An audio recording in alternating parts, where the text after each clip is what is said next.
Well, I knew that this was going to be over someday. I just did not think that it would land me to the ER. Yeah.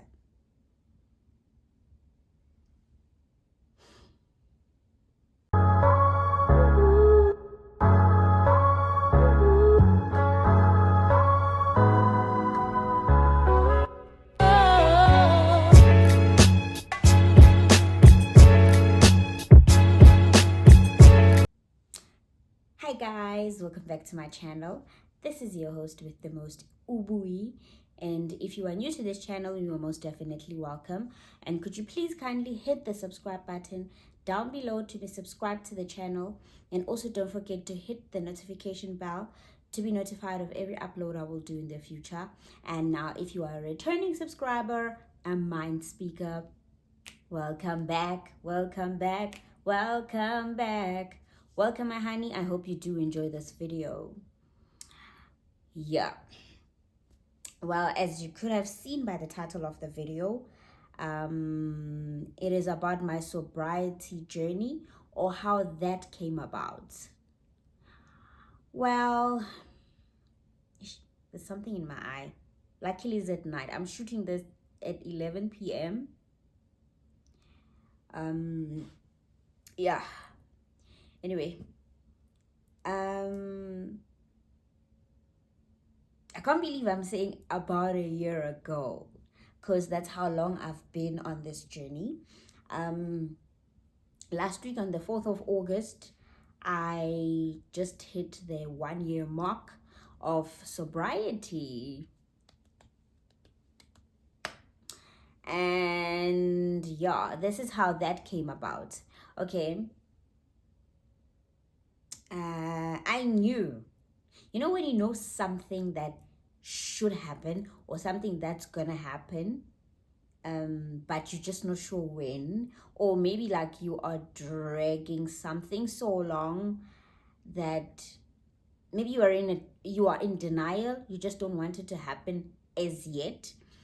That was me and alcohol last year.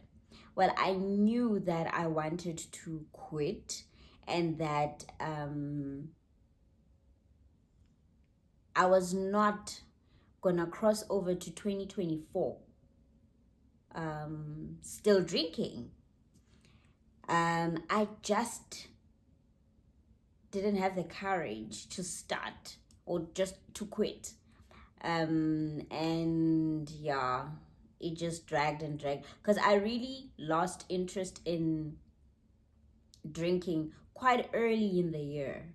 Yeah, I did lose interest in drinking quite early in the year because I had started drinking in my teens, my late teens.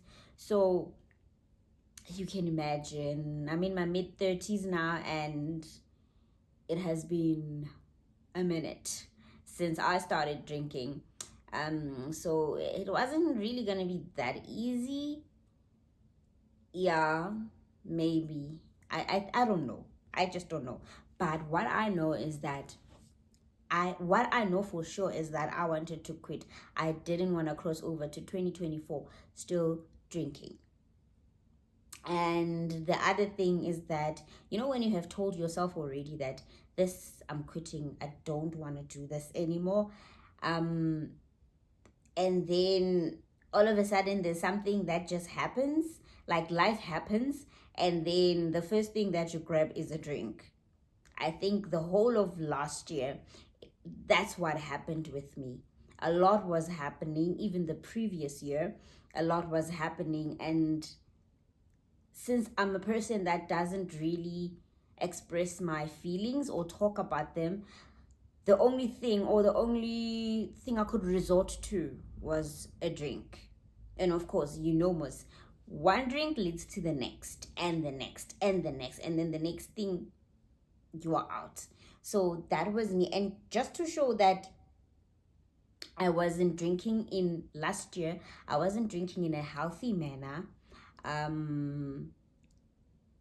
Every time after drinking, there would be a story, some kind of an embarrassing story that happened and I don't even remember anything that happened.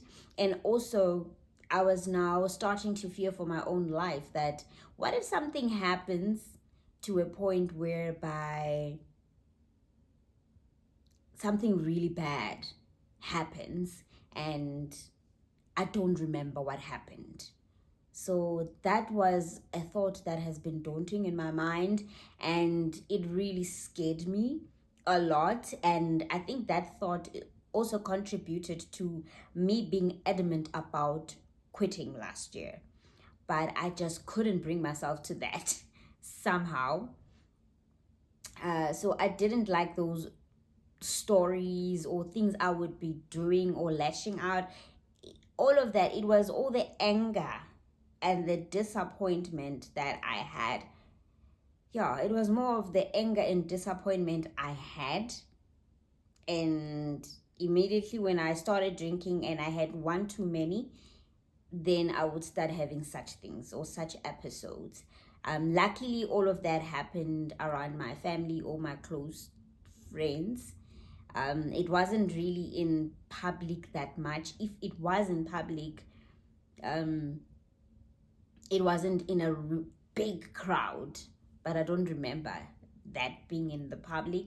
And it was now a concern, an ongoing concern from my family as well, that they could tell that there's something wrong here. And they knew what I was going through, but I doubt they could connect the dots that probably what they know that I'm going through is the reason to alcohol abuse. Because yes, that was alcohol abuse. So yeah, and then fast forward to July. Is it July? Yeah, fast forward to July, or yeah, fast forward to end of July, beginning of August. Well, in July, I just had a dream that this was going to be my last month.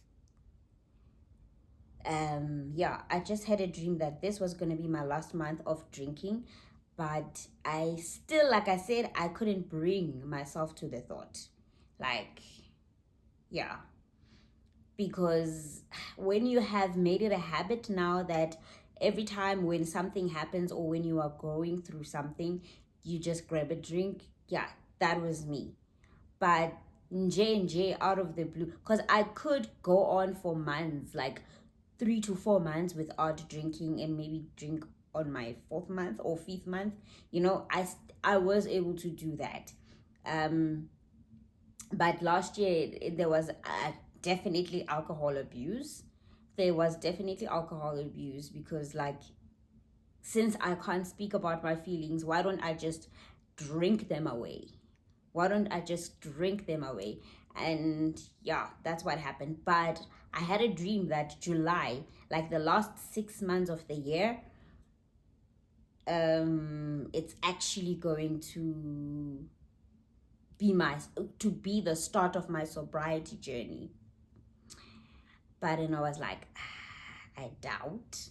But probably on the 31st, I will definitely quit on the 31st, because I know that I don't want to cross over to 2024 still drinking. So I had given myself until the 31st of December to quit. But after this dream, I was like, how is that going to be able to happen? And I was like, you know what? This dream of mine, it's getting ahead of itself, because I doubt that will happen. So, came July, I was drinking, and beginning of August, I had went to a sleepover, at a friend's place, and then In the morning, I drank as usual. Like I abused alcohol that night. And in the morning, I went to my man's place. Yeah, I went to my man's place, and he wasn't working, fortunately. And then I got there, and then I told him that I'm tired. Um, he he said, okay, I will bath after I wake up. Let me take a nap first, and then he will prepare food for me. Okay, cool. That's what happened. But during my nap, you could tell that I was snoring differently and weirdly. So as he got closer to me, I was in bed. As he got closer to me and then he turned me around, he found out that I was having things like seizures. Like I was having seizures. Yes, I was having seizures. He was terrified. Like he was so scared, and he kept trying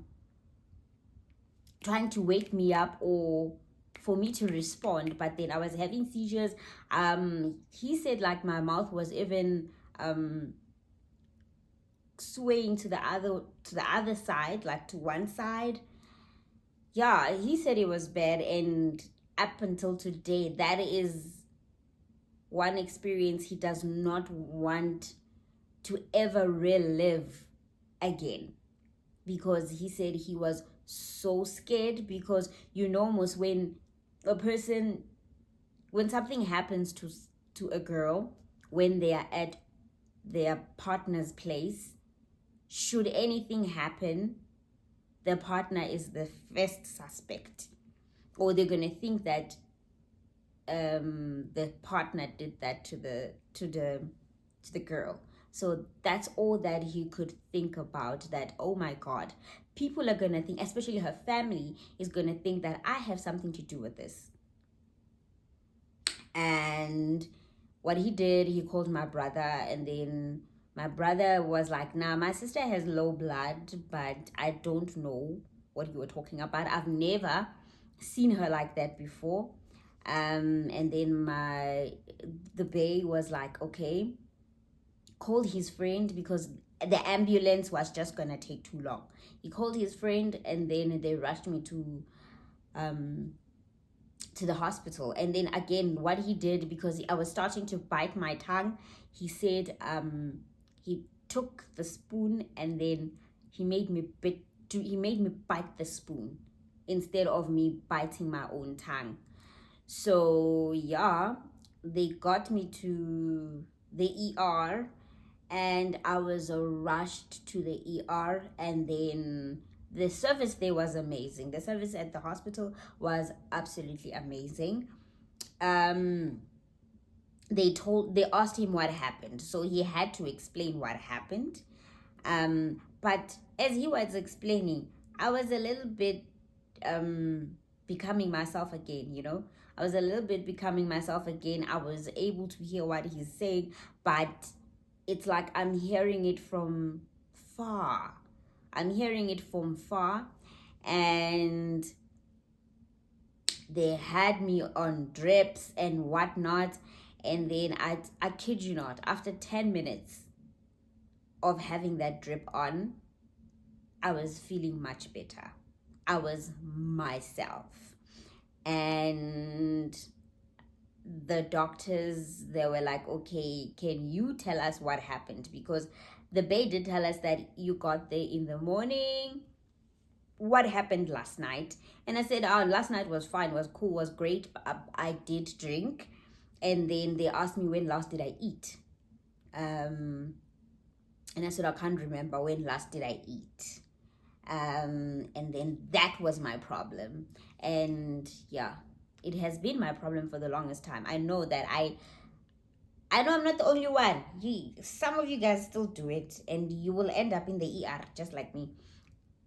Once I start drinking, I cannot eat anymore. So I can't remember when last did I eat. I told the doctor I can't remember when last did I eat. And what they could pick up is that my sugar levels were low, extremely low. That is why I had seizures, or I was like that. That's the only thing that they could pick up. But then, most private hospitals, they just don't let you go. They were still running a few tests. Now they had to admit me, even though they have already seen that I had low sugar levels. So yeah, that's what they did. And then I had asked my man to tell my mom what happened. So he was informing my mom, and then my mom was like, okay, cool, go back to the hospital and be with her. When they do admit her, please let us know. We will only come when she is in a ward.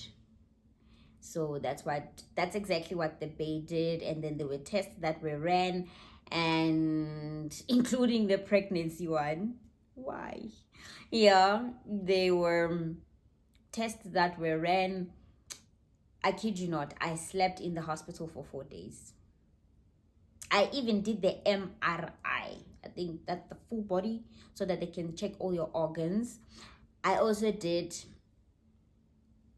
something here. I don't know what that one is called, because in case something happened to my brain or whatever, that also was cleared. Each and every test that I took and every x-ray I went to, it was cleared. The only thing that was wrong with me is that I had low sugar levels because I did not eat. And then I decided to drown myself to alcohol. Yeah, that's what happened. So I remember one night, man, my bae is, listen, that one, he's got sent. Because when he was working night shift, he would come through just to see me. Even then, even after hours, well, people weren't allowed to be let in, but they did let him in, even if it was just for 5 minutes, so that he can see me before he went to work. I remember there was a time where he was working night shift, and yeah, man, it was a traumatic experience. I could imagine for him, it was a traumatic experience because, one, you are dating a differently abled person. You do not know what could possibly be wrong with this person. They are doing the most like outrageous things, scary things that you've never seen, probably only on movies. I can only imagine. And even today, he doesn't even want us to talk about it. Even today, he doesn't even want us to talk about it. That's how traumatized he was. And he begged me not to ever put him in that position ever again. And he absolutely agreed or supported my sobriety journey 100%, because he was the only person that saw what happened. And if he wasn't there, a lot worse could have happened. A lot worse could have happened. And I'm just glad that I decided to go to his house that morning, because wow, I don't think I would have ever forgiven myself had I came home and then my mom be the one that experiences all of that or goes through all of that. I don't think I would have forgiven myself, because I know her heart would have probably stopped. Her heart would have probably stopped. And as much as Bay doesn't also deserve to see me in that state, but rather him than my mom, because my mom is an elderly. Rather him than my mom. And yes, I blamed myself for the longest time, because I'm the one that put myself in that position, and I took accountability for that. And after that, because I was hospitalized for full 4 days, and right then I decided that I'm not gonna drink ever again. And to people that I normally drink with, I kept saying that I'm on a break. And nobody knew what was wrong with me. And even my mom and my whole family, they have no idea what happened, why I fainted or why I had seizures. It's doctor and patient confidentiality. Yeah, I've kept it that way for the whole year. Everybody that's gonna watch this video that knows that I was once upon a time hospitalized last year, and they have no idea what happened. I also said I don't know what happened because all the tests and the x-rays, I was cleared.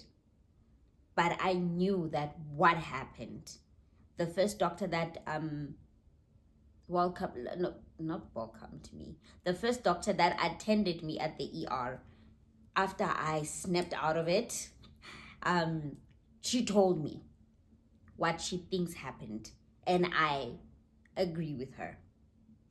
I drank on an empty stomach, and until the following day, I'm sure it was over 24 hours since I last had anything to eat, and I had heavily drank the previous night. So that's what happened.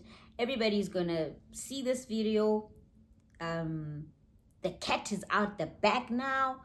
That's what happened. But yeah, man, I told myself that I'm never ever gonna touch alcohol ever again, because I knew that I wanted to quit last year, but it took me going to the ER to quit, when I could have done that sooner and less dramatic. But yeah, that's the story of my sobriety. And on the 4th of August, it was a whole year since I'm sober. I'm never gonna go back to alcohol. I'm really preserving myself right now. Like, I'm preserving myself and my life. I just don't want to put people through that ever again, especially my partner. Don't want to put them through that ever again. He's so traumatized. Last week, we were actually speaking about it. It was the first time after the whole year speaking about it, because I told him that, hey babe, do you know that today marks the first year of my sobriety journey? And then he was like, oh my gosh, please do not take me to that day. That's how traumatized he was. And I'll forever appreciate him for being there that morning. I will forever, and for a fact that he had to rush me to the hospital via his friend's car and not call an ambulance, because an ambulance would take forever. Yeah. So, and everybody at the hospital, they were amazing, man. Everybody was just amazing at the hospital, and I was extra taken care of, because remember, when you already a person ofananam, a lot of things, like a lot of tests have to be ran, and but double check it, everything is fine.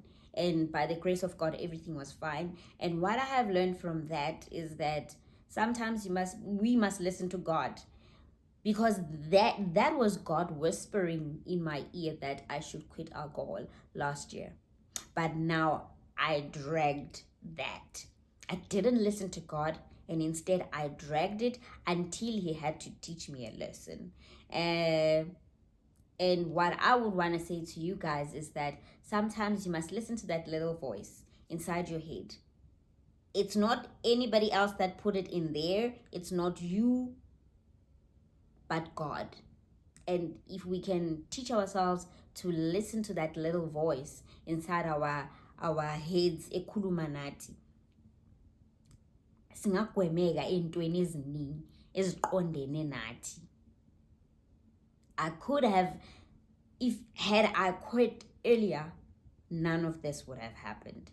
But because I ignored the little voice, I had to go through this whole dramatic and very psychologically damaging experience before I could actually quit alcohol. So that's the lesson. So ever since then, I do not, like, if there's a small voice whispering in my ear, I listen to it. I listen to it because I do not want history to repeat itself. So, yeah, that is my message for this year. I mean, for this video, that listen to that small voice. That's God speaking to you, and never ignore it, because the worst could happen to you ngokungalaleli that little voice. And are you ever gonna drink even just one glass on a special occasion? No, I'm not. I have completely quit alcohol, and I am not going back to it ever again. I don't even crave it. I'm always around people that are drinking. My partner does drink. 90% of the people in my life do drink, but I don't even crave it anymore. I don't even crave it. I don't even have the FOMO anymore, because that is the decision I took upon myself. And I want to be an obedient child of God, and this is my first step, because, like, literally, I was given a second chance to life. Because let's say I was at a party and then that happened, everybody was gonna freak out, probably until something very, very bad happened to me. I don't even want to think about it. I just don't even want to think about the worst that could have happened. I'm just glad that I got help at the right time when I needed it. So yeah, thank you so much, guys, for watching this channel, or watching this video. Don't forget to comment, share, like, and subscribe to my channel. Also, don't forget to hit me up on my other social media pages, which is Instagram and TikTok.